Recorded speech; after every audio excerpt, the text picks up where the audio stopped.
Everyone, good evening. ये है lecture 5 UPPCS RO ARO prelims special series के लिए।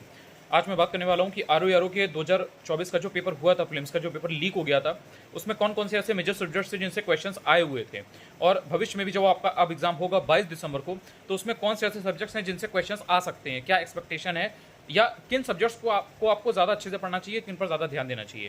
क्वेश्चंस एग्जैक्टली कितने आएंगे ये तो कोई नहीं कह सकता, कोई भी प्रिडिक्ट नहीं कर सकता, लेकिन कुछ सब्जेक्ट्स ऐसे हैं जो इनका ट्रेंड रहा है आरओ एआरओ में कि ये ध्यान देते हैं उस पर, तो वो चीज़ मैं आपके सामने डिकोड करके बताने वाला हूँ। उस पर आप ध्यान देंगे तो इसका रिजल्ट आपको 100% मिलेगा। ज्योग्राफी के 28 क्वेश्चन 11 फरवरी वाले एग्जाम में आए हुए थे। करंट अफेयर्स के 21 क्वेश्चन आए हुए थे। इसके बाद अगर आप बात करोगे पॉलिटी की, तो पॉलिटी के 10 क्वेश्चन थे, मॉडर्न हिस्ट्री के 11 क्वेश्चन थे, यूपी स्टैटिक पोर्शन की अगर आप बात करोगे तो उसके भी आपको 9 क्वेश्चन देखने को मिले थे। इसी के साथ में जो मॉडर्न हिस्ट्री आपने 11 देखा ही है, यूपी आपने देख लिया, फिजिक्स के भी 9 क्वेश्चन देखने को मिले थे। पेपर थोड़ा सा टफ इसलिए भी हो गया था कि कुछ रैंडम क्वेश्चंस होते हैं, आप उसको जनरल नॉलेज का पार्ट कह सकते हो, उसके आपको 7 से 8 क्वेश्चन देखने को मिले थे। एग्रीकल्चर के 6 क्वेश्चन देखने को मिले थे। यूपीपीसीएस के प्रीलिम्स में 6 क्वेश्चन कभी भी नहीं आते हैं, आप पिछले 4-5 साल का रिकॉर्ड उठाकर देख लो, लेकिन आरओ एआरओ में 6 क्वेश्चन एग्रीकल्चर के आए हुए थे। इकोनॉमी के 3 से 4 क्वेश्चन थे, अगर आप करंट के 1-2 में मिला लोगे तो आप 5 भी कह सकते हो। इन्वायरमेंट बहुत ही कम पूछा गया था, 2-3 क्वेश्चन हार्डली थे उसके। एंशिएंट के भी 2 क्वेश्चन हार्डली थे, इससे ज़्यादा नहीं था। सेंसस के आपको 4-5 क्वेश्चन देखने को मिले थे। तो इससे आपको ये समझ में आता है कि जो पॉलिटी है, मॉडर्न हिस्ट्री है, इसके 10 और 11 क्वेश्चन आ ही रहे हैं, मतलब शॉर्ट है कि इसके आ रहे हैं। इन्वायरमेंट में धोखा हो सकता है, लेकिन पॉलिटी और मॉडर्न हिस्ट्री पूछेगा ही पूछेगा। मिडिवल में 3-4 क्वेश्चन आएंगे, बहुत ज़्यादा नहीं आएंगे, तो ऐसा नहीं है कि आपको पढ़ के नहीं जाना है, लेकिन फिर भी ये मान के चलिए कि 3 से लेकर के 6 क्वेश्चन तक जा सकता है। एंशिएंट के क्वेश्चन बहुत ही कम थे, 1-2 क्वेश्चन 3 क्वेश्चन आ रहे हैं, तो वो बहुत ज़्यादा नहीं है, वो भी बढ़ सकता है, लेकिन आपको फिर भी कंपैरेटिवली मॉडर्न हिस्ट्री पर ज़्यादा ध्यान देना है। पहली चीज़ तो ये हो गई। तो मॉडर्न, मिडिवल, एंशिएंट, ये आपकी प्रायोरिटी रहेगी, ये आपका ऑर्डर ऐसा रह सकता है, तो आपको ज़्यादा फायदा मिलेगा। पॉलिटी के क्वेश्चन बहुत ही इजी टू मॉडरेट टाइप के होते हैं। अगर आपने पॉलिटी को ढंग से पढ़ लिया तो उसके स्टैटिक के क्वेश्चन होते हैं वो गलत नहीं होते हैं, और वही रिपीटेड जो सेट ऑफ पैटर्न है ना, उसी पे आता है क्वेश्चन वगैरह, तो वो आप आराम से कर ले जाओगे। ज्योग्राफी के 28 क्वेश्चन थे, मतलब पेपर भरा हुआ था आरओ एआरओ का। अगर आप देखोगे, ढंग से एनालाइज करोगे, अभी मेरा ये वीडियो देखने के बाद अगर आपको विश्वास ना हो तो आप पेपर बैठ के मिलाना। ज्योग्राफी के 28 क्वेश्चन है, उसमें भी जो वर्ल्ड ज्योग्राफी है उसके बहुत सारे क्वेश्चन है, उसमें लिस्टिंग के क्वेश्चन, उसमें जो आपको जगह जगह जो लोकेशन को ट्रैक करना होता है, बताना होता है, उसके क्वेश्चन आए हुए थे, और वो कहीं ना कहीं उसने पेपर को टफ बना दिया था। तो इसलिए ज्योग्राफी को आपको पहले प्रायोरिटी पर रखना है और उसको पढ़ना है। करंट अफेयर्स के 21 क्वेश्चन थे, मतलब दूसरा अगर कोई सब्जेक्ट था जिससे क्वेश्चन सबसे ज्यादा आए थे तो ज्योग्राफी के बाद वो करंट अफेयर्स ही था। इसके अलावा जैसे रीजनिंग है, रीजनिंग के इजी टू मॉडरेट टाइप के क्वेश्चन होते हैं, और उसके भी कहीं ना कहीं 9 क्वेश्चन आपको देखने को मिले थे, तो वो भी आपको पहले अटेम्प्ट करना चाहिए। बाकी जो मैथ वगैरह है, जैसे बहुत से लोग मैथ को लेकर के डरते हैं, जिनकी मैथ्स वीक है, तो उनको लगता है कि मैथ्स में कैसे करेंगे, क्या करेंगे। 2-3 क्वेश्चन थे हार्डली, तो अगर आपकी अगर मैथ्स वीक भी है तो आप उसको क्विट कर सकते हैं, आप उसको स्किप कर सकते हैं, उसको छोड़ दीजिए, रीजनिंग वाले सेक्शन को अच्छे से कर लीजिए। इससे आपको ये समझ में आता है current affairs, geography, modern history, polity, UP special का जो वो स्टैटिक वाला पोर्शन है, और रीजनिंग, इन पर आपको अपनी कमांड बनानी है। 1-2 क्वेश्चन, 2 क्वेश्चन, 3 क्वेश्चन ऊपर नीचे हो सकता है, लेकिन यही रहेगा। ऐसा नहीं होगा कि ज्योग्राफी से 4 क्वेश्चन पूछे जाएं, 5 क्वेश्चन पूछे जाएं। एक मेजर सब्जेक्ट है, ये मैंने आपको पहले भी बताया है, और इससे आपको ज़्यादा से ज़्यादा क्वेश्चन देखने को मिलेंगे। 20 से क्वेश्चन कम नहीं आने हैं। पॉलिटी में भी 8 से कम क्वेश्चन किसी कीमत पर नहीं आने हैं। जब पेपर होगा तो आप बैठ के मिला लीजिएगा। मॉडर्न हिस्ट्री में भी 7-8 क्वेश्चन कम से कम आएंगे, ज़्यादा तो फिर आपका 9 से 12 तक जा सकता है। मिडिवल हिस्ट्री में 4 से 5 क्वेश्चन इस बार आ सकते हैं। एंशिएंट में भी 3-4 तक जा सकते हैं। अगर मिडिवल के 1-2 कम होंगे या मॉडर्न हिस्ट्री के 1-2 कम होंगे तो वो एंशिएंट में भर जाएंगे। इसके अलावा जो यूपी का है, यूपी में आपको स्टैटिक क्वेश्चन रट के रख लो भाई।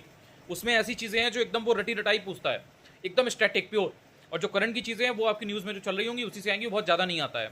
2-3 क्वेश्चन हार्डली पूछते हैं करंट अफेयर्स में यूपी का, लेकिन जो स्टैटिक का पोर्शन है वो इनका मतलब एवरग्रीन है। उसको अगर आपने पहले से पढ़ रखा है और 4-5 बार 6 बार अच्छे से रिवाइज कर रखा है, तो अगर आपके 9 क्वेश्चन 10 क्वेश्चन आ रहे हैं ना स्टैटिक के, सीधे सीधे आप 7-8 क्वेश्चन कर ले जाओगे। एक क्वेश्चन आपको नहीं भी याद आता है ना, तो कोई इतनी बड़ी बात नहीं है। रीजनिंग के एकदम सेलेक्टेड टॉपिक्स हैं कि उनसे पूछता है। डायरेक्शन डिस्टेंस हो गया, मिसिंग नंबर सीरीज हो गया, ब्लड रिलेशन हो गया, कोडिंग डिकोडिंग हो गया, कैलेंडर हो गया। तो ये जब चीज़ें आपको पता है कि भाई इनसे क्वेश्चन आ रहे हैं, तो इनके 50-50 क्वेश्चन प्रैक्टिस कर लीजिए, और कहीं और से कोई प्रैक्टिस करने की जरूरत नहीं है। जो यूपीपीसीएस का सीसेट वाला सेक्शन है, उससे भी अगर आपने प्रैक्टिस कर ली तो आपको कहीं ना कहीं देखने को मिल जाएंगे क्वेश्चन कि आप उसी में से कर ले जा रहे हो। एनवायरमेंट के 2-3 क्वेश्चन आए थे, लेकिन एनवायरमेंट को इतना हल्के में मत लेना। ऐसा नहीं है कि अगर 11 फरवरी को जो पेपर हुआ उसमें अगर 2-3 क्वेश्चन 4 क्वेश्चन आए थे तो आगे भविष्य में नहीं आ सकते, हो सकता है 10-11 क्वेश्चन दे दे, क्योंकि एनवायरमेंट भी एक इंपॉर्टेंट सब्जेक्ट है और ईजी है कंपेरेटिवली। और मेजर जो है वो तो है ही हैं, जैसे हिस्ट्री, ज्योग्राफी और करंट अफेयर्स। और बाकी जो रैंडम सब्जेक्ट, रैंडम चीज़ें जो आ गई थी, जो जनरल नॉलेज वगैरह थी, या जो स्टैटिक जीके जैसे आ जाती है, उसका ये है कि अगर आपने बेसिक चीज़ें कर रखी हैं तो कहीं ना कहीं उसमें से आप मोर देन एवरेज क्वेश्चन कर ले जाते हो, तो उसके लिए बहुत ज़्यादा परेशान नहीं होना है। एग्रीकल्चर के 6 क्वेश्चन आते हैं, मैं ये रिकमेंड करूँगा कि पढ़ लो। एग्रीकल्चर की किताब आती है परीक्षावाणी की, उसको पढ़ लो, उससे फायदा होगा, क्योंकि एग्रीकल्चर के 6-7 क्वेश्चन, 5 क्वेश्चन हमेशा इनके आते हैं, और उसमें से अगर 5 में से 4 आपने सही कर लिए तो कहीं ना कहीं बाकी के जो कैंडिडेट्स हैं उनसे आप एक लीड मेंटेन करते हो। बाकी लोग भी नहीं कर रहे हैं, आप भी नहीं कर रहे हो, तो फिर कहीं ना कहीं आपका भी लॉस है, उनका भी लॉस है, आप सेम उस पर हो, आपको कोई एज नहीं मिल रहा। एंड देन पॉलिटी या जो हिस्ट्री है या ज्योग्राफी है या करंट अफेयर्स है, उसमें अगर आपने क्वेश्चन गलत कर दिए, जो अगला इंसान सही कर रहा है, तो आप पीछे हो जाओगे। तो इसलिए एग्रीकल्चर में थोड़ा मेहनत कर लोगे, बाकी लोग छोड़ेंगे, आपका सही हो जाएगा। और बाकी जो मेजर सब्जेक्ट्स हैं वो तो आप कर ही रहे हो। तो इन चीज़ों को ध्यान दोगे तो आपको कहीं ना कहीं आप टू द पॉइंट वे में चीज़ों को तैयार कर पाओगे, एग्जाम ओरिएंटेड पढ़ाई कर पाओगे। अगर आप ज्योग्राफी पर ध्यान नहीं दे रहे हो, अगर आप मॉडर्न हिस्ट्री पर ध्यान नहीं दे रहे हो, अगर आपका यूपी स्टैटिक तैयार अभी तक नहीं हुआ है, या करंट अफेयर्स पर आप उसको लेकर के बहुत कैजुअल हो, तो कहीं ना कहीं आपको अपनी जो स्ट्रेटेजी है उसको रीस्ट्रेटेजाइज करना चाहिए। एक बार देखना चाहिए कि आप किन सब्जेक्ट्स पर टाइम दे रहे हैं। काफ़ी लोग हैं वो एंशिएंट हिस्ट्री पिछले 15 दिन से पढ़ रहे हैं। अब एंशिएंट हिस्ट्री 15 दिन पढ़ने का कोई लॉजिक नहीं है, मिडिवल हिस्ट्री 1 महीना पढ़ने का कोई लॉजिक नहीं है। जो मेन चीज़ें हैं एंशिएंट हिस्ट्री की, मिडिवल हिस्ट्री की, उनको आप पढ़िए, उनको रिवाइज करिए, उसी में से चीज़ें आ जाएंगी। नहीं भी आएंगी तो आपको नुकसान नहीं होगा। हमेशा आपको जो टाइम है आप कितना पुट कर रहे हो और उससे कितना आपको आउटपुट आ रहा है, ये आपको कैलकुलेट करके चलना है। स्मार्ट वर्क इसी को बोलते हैं। ऐसा नहीं है कि आप सिर्फ और सिर्फ एंशिएंट हिस्ट्री लेकर के आप बैठे एंड आप दिन में 8 घंटे पढ़ रहे हैं, ये चीज़ आपने 1 हफ्ते तक की, उसका उतना रिटर्न नहीं है यार। बाकी के जो सब्जेक्ट्स हैं, जो छोटे छोटे सब्जेक्ट जैसे एनवायरमेंट वगैरह हो गया, इनमें क्या है कि क्वेश्चन कम आते हैं लेकिन सॉलिड आते हैं, ईजी आते हैं, तो इनको छोड़ना नहीं है। बाकी रैंडम और बाकी इसके अलावा जैसे इकॉनमी वगैरह है, इकॉनमी में वही रिपीटेड चीज़ें आती हैं। जैसे वो पहले एस्टेब्लिशमेंट वगैरह का जो ईयर होता था वो पूछते थे ना, स्कीम वगैरह पूछते थे, अभी भी वो स्कीम वगैरह ही पूछ रहे हैं। तो इकॉनमी में अगर आपको ये बताया कि कौन से इंपॉर्टेंट टॉपिक हैं यूपीपीएससी के, मतलब यूपीपीएससी किन टॉपिक्स पर फोकस करता है, तो इकॉनमी में आपकी चीज़ें गलत नहीं होगी भाई। वही मॉडर्न इकॉनमी की जो किताबें हैं, जो बुक्स हैं, जो एडम स्मिथ वगैरह की हैं, वेल्थ ऑफ नेशन वगैरह हैं, इन्हीं सब के बारे में पूछ रहा है। अभी भी 4 किताबें दे देता है एंड उनके जो ऑथर्स होते हैं उनको मैच द फॉलोइंग में मिलाना होता है।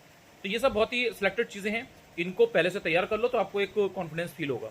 Thank you so much. अगर आपको ये वीडियो अच्छा लगा हो तो अपना कमेंट शेयर कर सकते हैं आप। टेलीग्राम ज्वाइन कर लीजिएगा, अनुज चतुर्वेदी ऑफिशियल ही है। पहली बार मेरा ही अगर वीडियो यूट्यूब पर आप देख रहे हैं तो आप चाहें तो चैनल को सब्सक्राइब भी कर सकते हैं।